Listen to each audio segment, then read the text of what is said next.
श्री बांके बिहारी लाल की, श्री राधा वल्लभ लाल की, श्री गिरिराज जी महाराज की, श्री यमुने महारानी की, श्री राम नाम महाराज की, श्री महाराज जी की जय जय श्री राधे।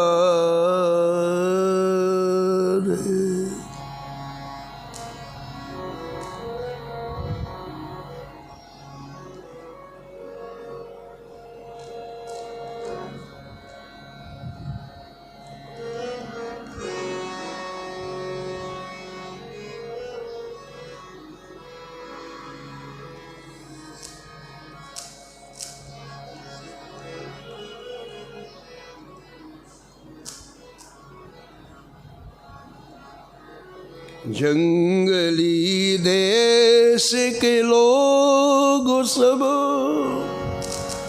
श्री परशुराम किए पार्षद,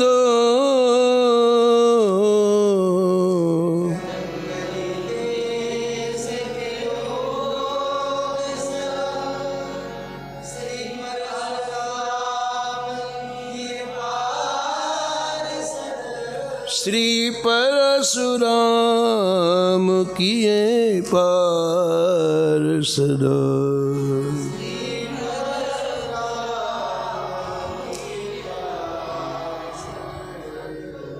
जो चंदन को पवन नींब पुन चंदन करई,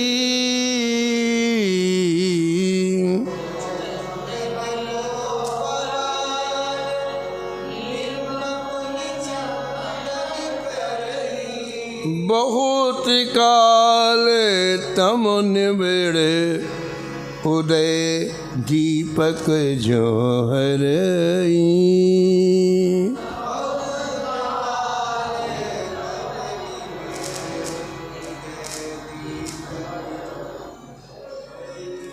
श्री भट्ट पुन हरि व्यास संत मार्ग अनुसरई,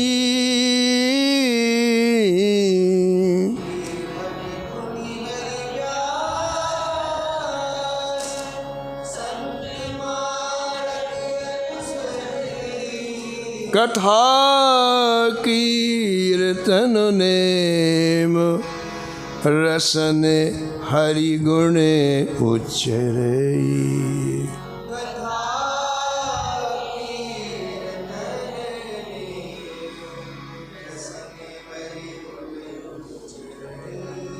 गोविंद भक्ति गद रोग गति, गोविंद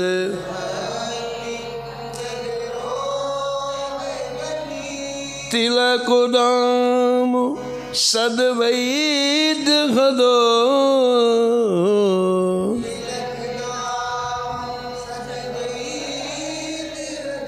जंगली देश के लोग सब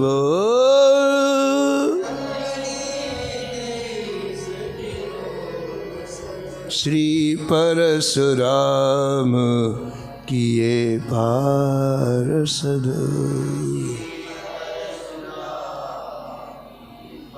श्री परशुराम किए पार्षद।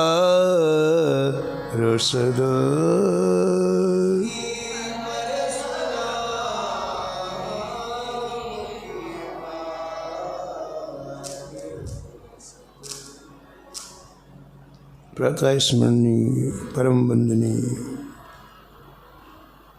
श्री नाभाजी महाराज परम पावन ग्रंथ श्री भक्तमाल में परम भागवत परम रसिक श्री परशुराम देवाचार्य जी महाराज का स्मरण किया है और निष्कर्ष के रूप में कहते हैं कि आपने भगवान के भजन से पूर्णता अनभिज्ञ,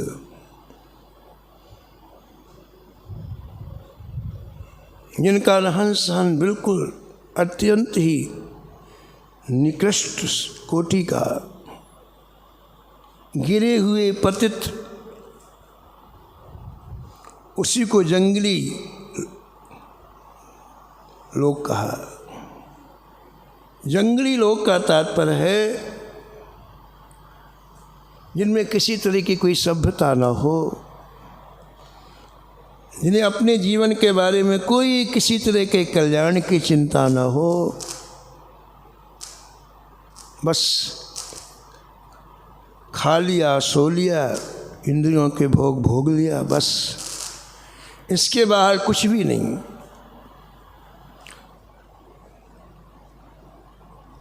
श्री नामाजी महाराज कहते हैं कि ऐसे लोगों को परशुराम देवाचार्य जी ने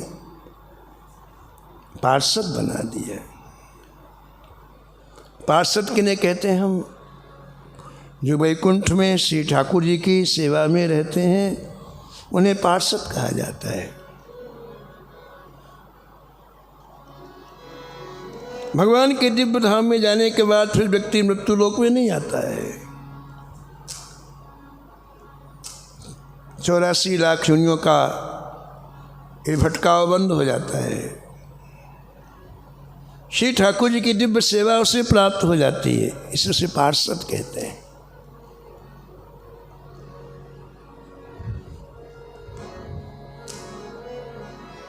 सब कुछ सरल है, लेकिन भजन अत्यंत दुष्कर है। भजन करना और कराना सबसे कठिन काम है, और भजन वही करा सकता है जो भजन करता हो। कोरी बातों से भजन नहीं होता है। हमारे वृंदावन के बहुत बड़े विद्वान थे, बड़ी बड़ी सभाओं में जाते, बड़ी बड़ी गोष्ठियों में जाते।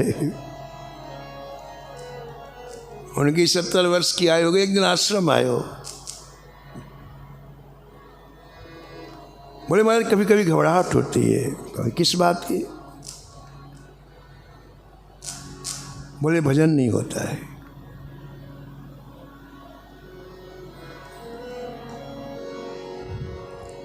मंच में आप जितना चाहिए उतना प्रवचन करा लो, किसी ग्रंथ की बात पूछ लो आप,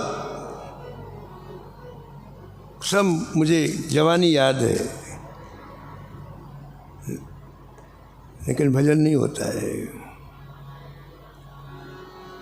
कठिन है भजन करना, बहुत कठिन। अयोध्या में साक्षात्कार प्राप्त संत स्वामी श्री राम वल्लभाचार्य जी महाराज जी के पास गुजरात के एक संत पहुँचे। बड़ा वैभव महाराज, सोने की पालकी में चलते हो, हजारों शिष्य, बड़ा वैभव।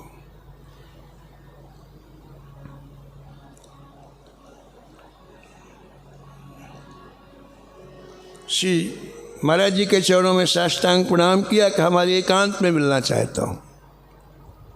बोले भैया एकांत ही है, जो 2-4 लोग बैठे इनको अलग कर देते, एकांत हो गया। कहा भैया जाओ। हाँ बोलो, क्या बोल रहे हैं? बोले महाराज जीवन की अंतिम निशा आ गई, 75 वर्ष की आयु हो गई, भजन नहीं होता है।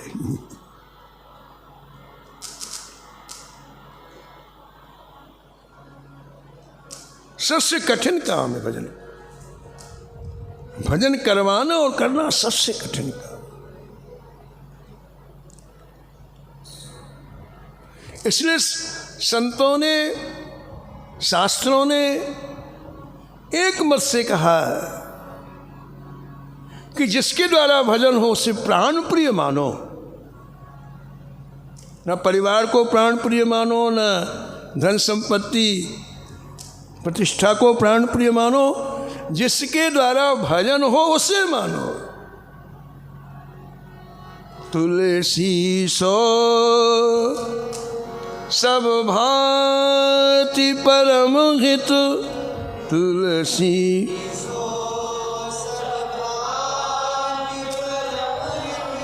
पूज्य प्राण ते प्यारो,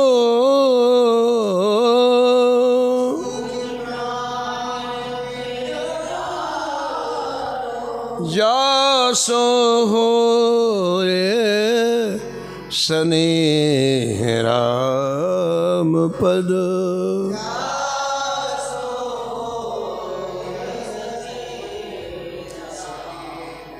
है तो मतो हमारो,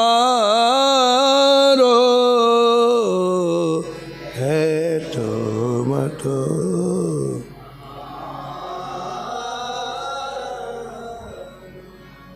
इसलिए ब्रजांगनाएं कहती हैं कि हे माधव, इस सृष्टि के सबसे बड़े दानी हो हैं जो आपकी कथा सुनाते हैं। सबसे बड़े दानी भूरदा जना, उससे बड़ा कोई दानी नहीं है सृष्टि में। आपकी कथा सुन के व्यक्ति भजन करता है। कथा सुनने नहीं, भजन में लगना। बहुत बड़े बड़े दानी, लेकिन वो सब निम्न कोटि, क्योंकि उससे उन दानों से भजन नहीं होता है। श्री नामदेव जी के प्रसंग में आया है कि एक बहुत बड़ा दानी पंढरपुर आया और चंद्रभागा नदी के किनारे ब्राह्मणों को बुलाकर कहा, हम तुला दान करना चाहते हैं। पढ़ने में एक तरफ हमको बैठा, एक तरफ सोना तोलो, और वो सोना फिर सभी को बांट दिया जाए। ब्राह्मण लोगों ने व्यवस्था की। अब वो सेठ जी 1.5 कुंटल के थे, 1.5 कुंटल सोना तुल गया। हम बड़ी लंबी लाइन लग गई, सोना सोना सोना मिलेगा तो आज तो भाई।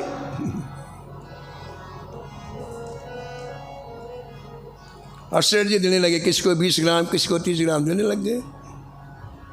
भीड़ देख के एक महात्मा आ गए। किस बात की भीड़ है देखें भैया, हमारे पंढरपुर में इतनी भीड़ क्यों इकट्ठी हो गई। देखा तो सेठ जी सोना दे रहे। तो पूछा क्या कर रहे हैं। बोले देखो सोना दे रहे हैं हम सबको, आप भी लीजिए। बोले हमको लेना नहीं, लेकिन बात तुमको कहने आए हैं। सतपात्र को यदि दान दिया जाता तो करोड़ों गुना उसका फल मिलता है। हमारे वृंदावन में सतपात्र श्री नामदेव जी हैं, जिनकी जीवा में नाम नाचता है। एक क्षण के लिए जिनकी जीवा नाम से विश्राम नहीं पाती है। राम कृष्ण हरि जय जय राम कृष्ण हरि, राम कृष्ण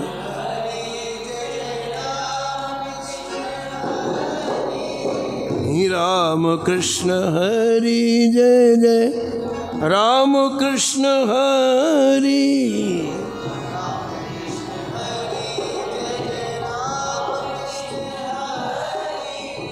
राम कृष्ण हरि जय जय राम कृष्ण हरि।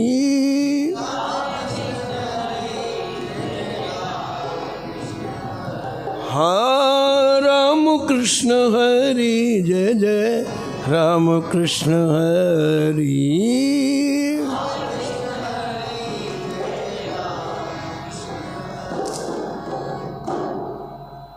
उनको दान दो, उनसे तुम्हें करोड़ों गुना उसका फल मिलेगा। अब सेठ जी को बात बैठ गई। सेठ जी ने अपने रिश्तेदारों को भेजा, नामदेव जी क्या, नामदेव जो नाम में डूबे थे। अरे बोले बाबा हमें कुछ नहीं, जाओ तुम यहाँ से जाओ। वापस आ गए। अब सेठ जी का और प्रभाव पड़ा कि बहुत बड़े त्यागी हैं। यहाँ तो इतने लोग लाइन में लगे सोने की, और देखो इन्हें कुछ नहीं चाहिए, जरूर बुलाना है। अब सेठ जी स्वयं पहुँच गए लेने के लिए। चलो चलो चलो चलो चलो। नामदेव जी को दया आ गई, और इस व्यक्ति का कल्याण करना चाहिए, इसे पता नहीं है। हम लोग सब अंधेरे में तीर चलाते हैं, क्योंकि हमें पता तो है नहीं, कुछ नकल करते हैं। आगे वाले ने जैसा किया वैसा हम भी कहें ना। अनुभूति संतों के पास है, उनसे आज्ञा लेके हमें प्रत्येक काम करना चाहिए। तो नामदेव जी को दया आ गई, तो नामदेव जी आ गए सेठ जी के पास। महाराज अब आज्ञा करें, मैं कितना सोना दूं। बोले नहीं भैया महाराज, अब देखो कल्याण करना है तो भूमिका बना ली। आपने एक तुलसी का पत्र लिख लिया, उसमें भगवान का आधा नाम लिखा, रा, पूरा नहीं लिखा।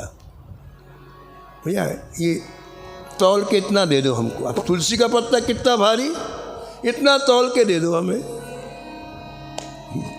उसने हाथ जोड़ रहे, महाराज इससे क्या होगा, कम से कम 5 किलो तो लो तो मेरा कल्याण हो। भाई हमको जितनी आवश्यकता होती हम उतनी संग्रह नहीं करते, हमको इतना ही चाहिए, इतना ही ले लो। बहुत गिड़गिड़ाया, नहीं माने नामदेव जी। तो छोटा सा तराजू मंगाया उसने, वो 10 ग्राम तौलने वाला होता है, जो छोटे छोटे माठ होते हैं।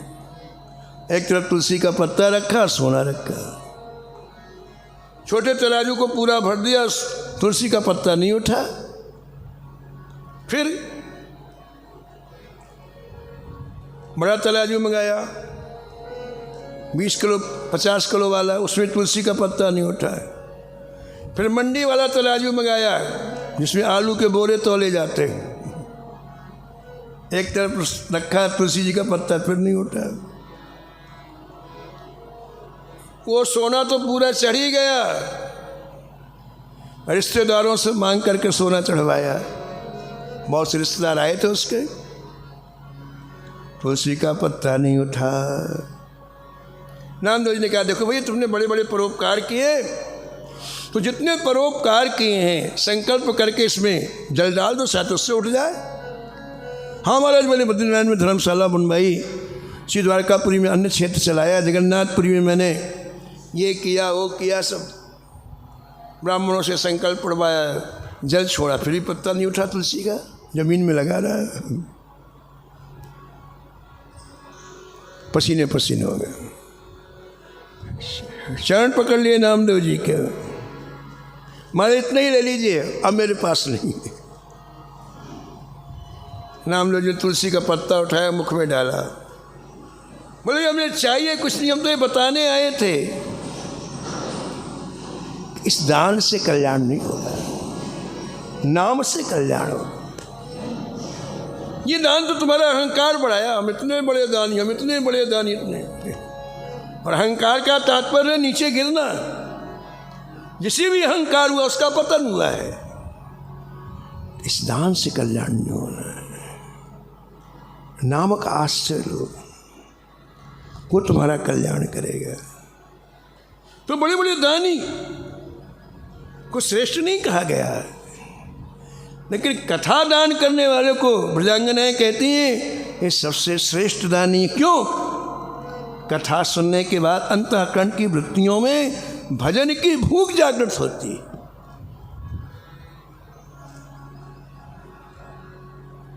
कथा एक ऐसा रसायन है जिससे ठाकुर जी में रुचि होने लगती है, ठाकुर जी प्रिय लगने लगते हैं।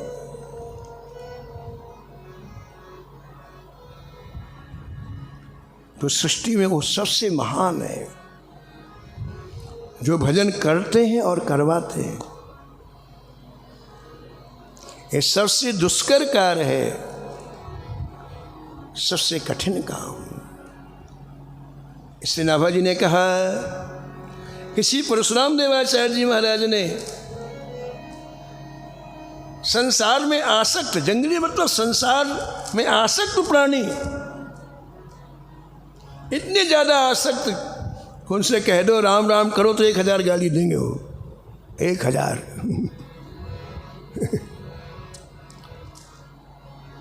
हमारे यहाँ जो राम नाम बैंक है, इसका जब शुभारंभ हुआ 1982 में, 1982 में, तो हम कभी कभी जाते थे लोगों के घरों में, भैया राम नाम लिखो। एक घर में गए, महाराज इतना गुस्सा हुआ, हो इतनी गालियां दी महाराज ने, मेरा समय नष्ट करने के लिए आ गए।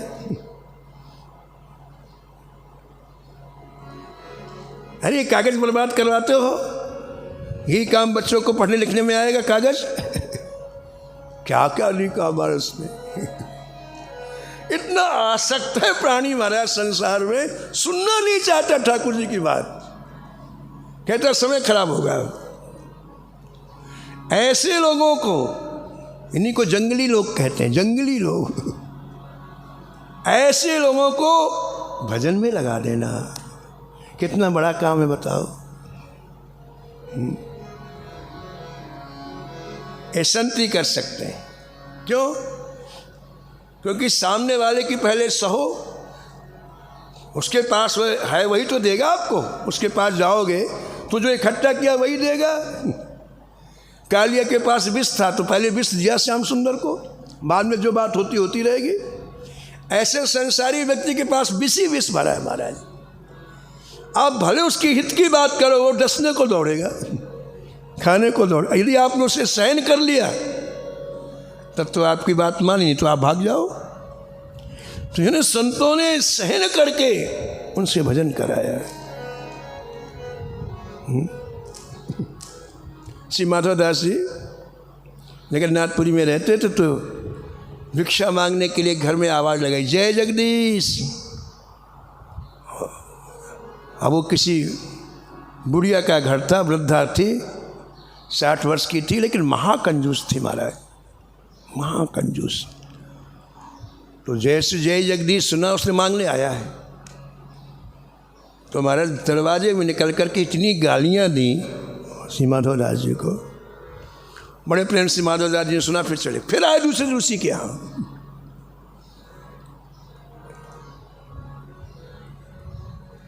तो आज गालियों के साथ साथ महाराज मारना बाकी रह गया। फिर तीसरे दिन माधवदास जी आए, अब उससे सहन नहीं हुआ, दिया हुआ कुछ नहीं, गालियाँ ही देती रही वो रोज। फिर भी आए, और आज आए तो सुबह सुबह रसोई में सड़े हुए कपड़े से, पुराने कपड़े से गोबर में मिट्टी में डुबो के और पोता लगा रही थी। और जैसे जय जगदीश किया माधवदास जी ने, आज बात नहीं कि कस के पोता मारा है छाती में, सना हुआ गोबर से सीधा महाराज यहाँ लगा। बड़े खुश हुई माधवदास जी, उसके बड़े प्रेम से लिया। बोले अकाउंट तो खुल गया, देने का आज कुछ तो दिया। ठीक है। मस्ती से झूमते माधवदास जी समुद्र के किनारे गए और उस कपड़े को अच्छी तरह से समुद्र में धोया, उसको सुखाया, वहीं भजन किया पूरा दिन। गोधूल बेला में जगन्नाथ जी का दर्शन करने के लिए आते हैं तो सूखे हुए कपड़ों को एक डंडी में लपेट लिया और वहाँ से चलने लग गए। तो एक उनका बड़ा श्रद्धालु भक्त था, उसकी छोटी सी दुकान थी। महाराज जब समुद्र से लौटते तो रोज़ मैंने सड़क में आके साष्टांग दंडवत प्रणाम करता। आज भी आया, अरे बोले भक्त तेरे पास सरसों का तेल है? बोले हाँ महाराज। बोले इस कपड़े को डुबो दे। डंडी में जो बंधा हुआ कपड़ा था उसने डुबो दिया। उसको लेकर के आए मंदिर में। तो मंदिर में एक तो आगे से रास्ता था, एक पिछवाड़े से रास्ता था। ज़्यादातर लोग पीछे से जाते, उस बिल्कुल संक्षेप में रास्ता, शॉर्टकट जिसे कहते हैं, जल्दी पहुंच जाते जगन्नाथ जी के मंदिर में। तो ज़्यादातर लोग पीछे से आते हैं, जैसे हम लोग बिहारी जी पीछे वाली गली से जाते हैं, जल्दी पहुंच जाते हैं। तो पीछे वाले रास्ते से अब वहाँ रहता अंधेरा, उसमें लाइट वगैरह की कोई व्यवस्था थी नहीं। तो लोगों कभी नाली में पैर पड़ जाए, कि कीचड़ में पड़ जाए, अब ठाकुर जी का दर्शन करना, फिर पानी खो जाए। तो माधवदास जी के मन में आया कि आज मैं दर्शन नहीं करूँगा। ये जो मैंने कपड़ा लपेटवाया डंडी में, इसको तेल से डुबोया है, अब ये मसाल बन गई, इसको जला के मैं खड़ा रहता हूँ तो आने जाने वाले लोगों को तकलीफ नहीं होगी। देखो ये भी कितनी अच्छी सेवा है, ये भी एक भजन है। जो दर्शन करने जाएंगे उनको नाली में पैर नहीं आएगा, कीचड़ में पैर नहीं आएगा, उनको सुख मिलेगा। तो आज माधवदास जी दर्शन करने नहीं गए, उसको लेके खड़े, बड़े प्रेम से लोग जानने लगे। अब वो कपड़ा ठाकुर जी की सेवा में लग गया। इतना निकृष्ट सड़ा हुआ कपड़ा, संत भगवान ने उसका क्या सदुपयोग किया, ठाकुर जी की सेवा में लगा दिया। पूज महाराज जी श्री मथुरादास जी महाराज कहते थे कि वो कपड़ा जैसे जैसे जलता जाए वैसे वैसे उस वृद्धा के अनंत जन्मों के पाप जलते जाए। अनंत जन्मों के। कपड़ा पूरा जला और उसका हृदय परम निर्मल हो गया। निर्मल हृदय की क्या पहचान है बताओ? निर्मल हृदय की यह पहचान है, हमें किसी के दोष नहीं दिखाई पड़े, केवल अपने दोष दिखलाई पड़ेंगे। और दूसरे हृदय की पहचान है, दूसरे के दोष दिखाई पड़ेंगे, अपने दोष नहीं दिखाई पड़ेंगे। इसका समझना, यदि ऐसी वृत्ति हो तो समझना कि हृदय बहुत ज़्यादा दूषित है हमारा। उस वृद्धा को अपने दोष दिखलाई पड़े। अब वो रोने लगे कि मैंने एक महात्मा का अपमान किया, जाके क्षमा मांगूं। खोजने लगी पुरी में, कहाँ रहते हो महात्मा, कहाँ रहते हैं। पूछते पूछते मैं समुद्र के किनारे आ गई, माधवदास जी के चरणों में वंदन करके रो, महाराज मैंने बड़ा अपमान किया, मुझे आप क्षमा करो, क्षमा करो, क्षमा करो। महाराज आप बताओ मेरा कल्याण कैसे होगा, मुझे भगवत प्राप्ति। अब देखो, इतने दिन नहीं बोलियो, पाप नहीं बोलने देते। जंगली देश का मतलब पापों से परिपूर्ण जीवन। चित्रकूट धाम में, चित्रकूट के कोल भील अब आदिवासियों से कहते हैं, महाराज हम जंगली लोग हैं, हमारा काम है केवल केवल लूटपाट करना, हमारा काम है दिन रात पाप करना। हमारे सामने से कोई अच्छी तरह से निकल जाए बिना लूटपाट के तो समझना हमने उसकी सेवा कर दी नहीं तो हमारे सामने से कोई जा नहीं सकता है। यह है हमारो अति बड़े शिवकाई, यह हमारा लेह नबासन बसन चुराई,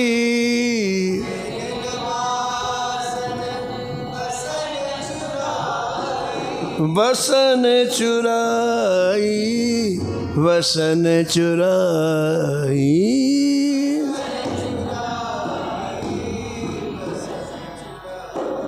वो जंगली लोग कहते हैं, कोलभील कहते हैं कि महाराज यदि हमने किसी के शरीर में वस्त्र देख लिए और उसके साथ बासन यानी बर्तन देख लिए, फिर हम अपने आप को नहीं रोक पाते, हमारा मन फिर नहीं रुकता है, हम बिना लूटे छोड़ते नहीं हैं। क्यों? हम जड़ जीव, हम जड़ जीव, जीव गण घाती,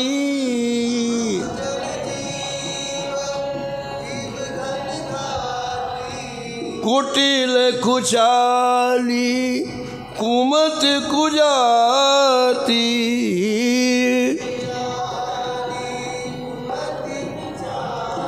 कुमत कुजाती, कुमत कुजाती।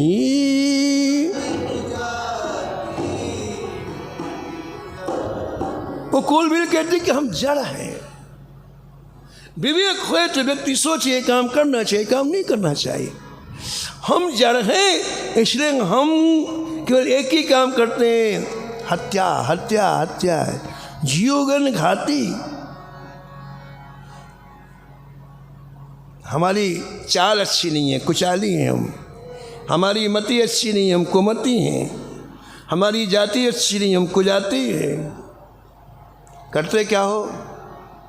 एक ही काम करते, पाप करत निशिवा सर जाही,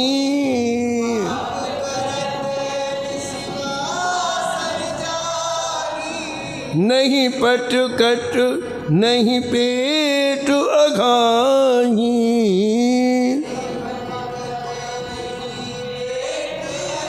पेट अघाही, पेट अघाही।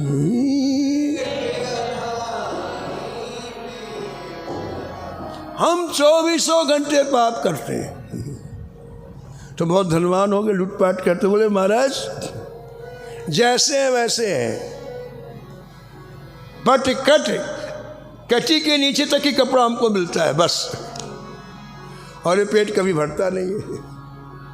24 घंटे पाप करने के बाद भूखे रहते हैं और कपड़ा पहनने को केवल 2 बिलस मिलता है।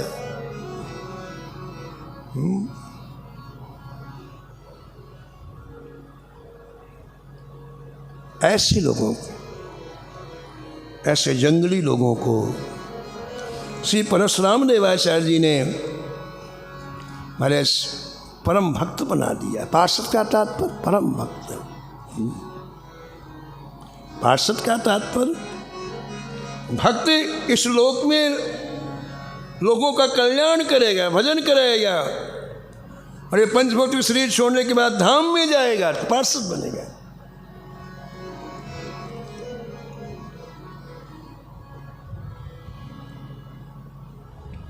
एक बार नाभाजी महाराज भ्रमण कर रहे थे राजस्थान में, तो देखा कि एक मारवाड़ी सज्जन तिलक लगाए हुए, कंठी पहने हुए,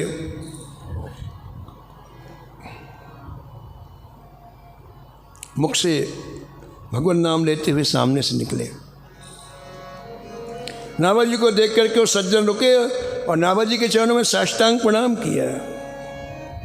नाभाजी ने पूछा, भाई कहाँ से आए हो? उन्होंने बताया, मैं राजस्थान का रहने वाला हूँ। अरे यहाँ तो पानी नहीं है, कोई वृक्ष नहीं है, तो यहाँ रह करके इतना पवित्र जीवन, जहाँ शौच और स्नान के लिए जल ना हो, तो अभी सब कुछ हो गया। पहले तो कल राजस्थान में क्या रेगिस्तान, धूली धूल थी, और इस देश के लोग ऐसी वेशभूषा, ऐसा आचार विचार। भाई ये वैष्णवता कहाँ से आ गई? उसने कहा, महाराज ये गुरुदेव की कृपा है। कितना बढ़िया उत्तर है, देखो, ये गुरुदेव की कृपा है। हम लोग तो वास्तव में जंगली लोग हैं, संस्कारहीन हैं, लेकिन हमारे गुरुदेव अनंत शिव श्री परशुराम देवाचार्य जी महाराज का अनुग्रह हुआ है, और आज हम आपको वैष्णव के रूप में दिखलाई पड़ रहे हैं।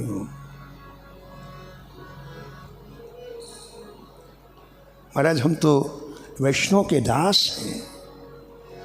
मन में एक ही बात रहती है, किसी वैष्णव की कोई सेवा हमें मिल जाए। तो नाभाजी महाराज बहुत प्रसन्न हुए और वहीं बैठ करके श्री परशुराम देवाचार्य जी का ध्यान किया। गुरुजी ने उनको आशीर्वाद दिया, जिस संत का ध्यान करोगे सामने प्रकट हो जाए। ध्यान करते ही परशुराम देवाचार्य जी प्रकट हो गए, और आपने उनके लिए बड़ा सुंदर भाव में छप्पे लिखाया, जो भी आपने सुना। जंगली देश के लोग सब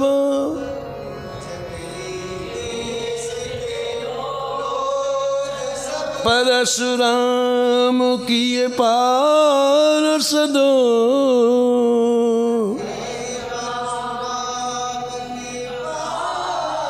ज्यों चंदन को पवन नीम पुन चंदन करई,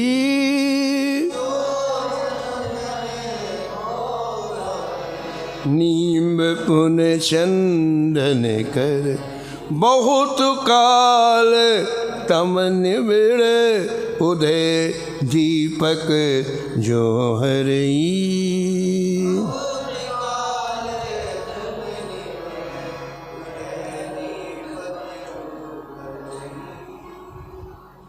नीम का वृक्ष आपने देखा ही है। नीम की सब चीज़ कड़वी होती है। नीम की जड़, नीम की शाखाएं, नीम की छाल, नीम का फल, नीम के फूल, नीम की पत्ती, हर चीज़ कड़वी होती है। उसका बीज भी कड़वा होता है। ऐसे चंदन के वृक्ष की हर चीज़ सुगंधित होती है। उसका तना भी, उसके पत्ते भी, सब में सुगंधी निकलती है। तो कहते हैं कि श्री परशुराम देवाचार्य जी ने जो नीम की तरह ये जंगली लोग थे, इन्हें चंदन की तरह सुगंधित बना दिया, कड़वी चीज समाप्त कर दी और भक्ति की सुगंध भर दिया। कितनी अच्छी बात लगती है ग्रंथकार कि नीम का पेड़ है और उस दिशा में चंदन का पेड़ है। एक दिशा में नीम का पेड़ है, उत्तर दिशा में, दक्षिण दिशा में चंदन का पेड़ है। तो नीम का पेड़ चल करके चंदन के पास नहीं जा सकता है कि मैं सुगंधी ले लूं, और चंदन का वृक्ष नीम के पास नहीं आ सकता कि मैं सुगंधी दे दूं। ये दोनों चलने में असमर्थ हैं। लेकिन यदि वायु आ जाए, चंदन की तरफ से वायु बहती हुई आ जाए और वो वायु, सुगंधित वायु नीम को लगने लग जाए, तो पूरा का पूरा वृक्ष चंदन के सीढ़ी के महकने लग जाएगा। ऐसी महाराज ये भक्ति चंदन की तरह है और जंगली लोग नीम की तरह हैं। लेकिन संत रूपी वायु यदि आ जाए, बीच में संत आ जाए, तो भक्ति रूपी सुगंध भर देते हैं उसके जीवन में। उसकी बहिर्मुखता समाप्त हो जाती है। चंदन भगवान के मस्तक में लगाया जाता है, ऐसा सबका वंदनीय हो जाता है। इसलिए श्री नाभाजी महाराज श्री परशुराम देवाचार्य जी की बड़ी बड़ाई कर रहे हैं कि संत बहुत हुए, महंत बहुत हुए, लेकिन लोगों का कल्याण करने की वृत्ति सब में ऐसी नहीं होती है। हम भजन करके भगवत धाम प्राप्त ठीक है, लेकिन बहुत ठीक नहीं है। बहुत तो ठीक है कि हमारे साथ लाखों लोग भगवान के धाम में चले हैं, तो इनके आश्रय से महान संसार में आसक्त लोग भगवत भक्त बन गए। ये कहना चाहते हैं नाभाजी महाराज।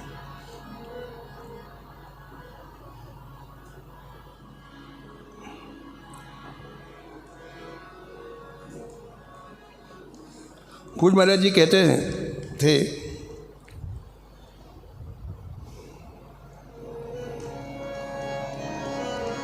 संसार में रहने का, संसार की आसक्ति का रोग बहुत पुराना है, आज का नहीं है, बहुत पुराना है। और जो पुराना रोग हो जाता है वो जल्दी नहीं जाता है, उसके लिए समय लगता है। उसी को गद रोग बोलते हैं, गद रोग, पुराने रोग को गद रोग बोलते हैं। गद रोग गति, इस गद रोग का क्या इलाज है? तो श्री महाराज जी कहते थे इसकी एक ही औषधि है, उस औषधि का नाम है राम नाम, कृष्ण नाम। ये जो गद रोग है, संसार की जो आसक्ति है, इसका एक ही इलाज है, एक ही औषधि है। ब्रह्मांभोधि समुद्भवं कलिमल विध्वंसनं चाव्ययं श्रीमच्छम्भुमुखेन्द्र सुंदरवरे संशोभितं सर्वदा संसारामय भेषजं सुखकरं श्रीजानकी जीवनं धन्यास्ते कृतिनः पिबन्ति सततं श्रीराम नामामृतं, श्रीराम नामामृतं, श्रीराम नामामृतं। संसार में संसार के जितने विकार हैं, उन विकारों को समाप्त करने वाला हरि नाम है, कृष्ण नाम है, राम नाम है। बाकी कोई औषधि नहीं। तो इस गदरोग की औषधि, बार बार जन्म लेना, बार बार मरना, संसार के चिंतन में पूरा जीवन व्यतीत कर देना, इसकी औषधि है भगवान नाम। राम नाम कलि अभिमत दाता, राम नाम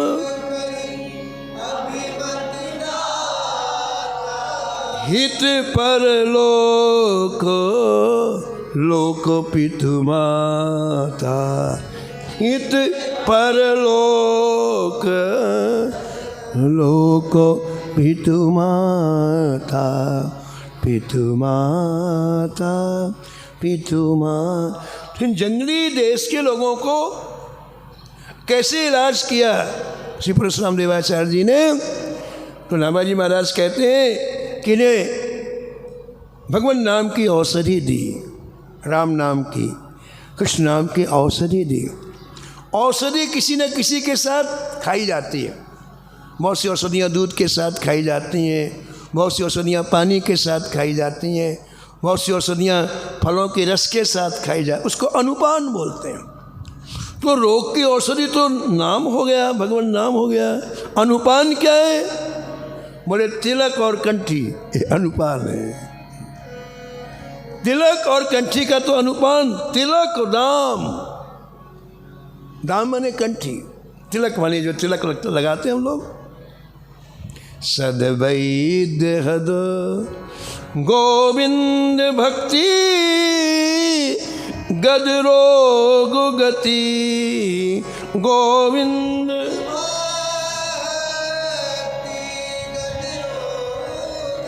तिलक दाम, सदवैद्य हद तिलक दाम। तिलक और कंठी अनुपान हो गया। और वैद्य कौन हुए? हमारे आचार्य, हमारे गुरुदेव वैद्य हुए। सदगुरु वेद बचन विश्वास, सदगुरु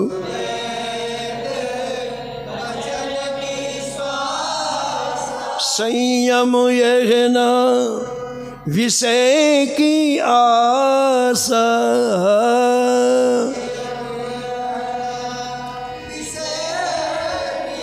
संयम यह न विषय की आशा।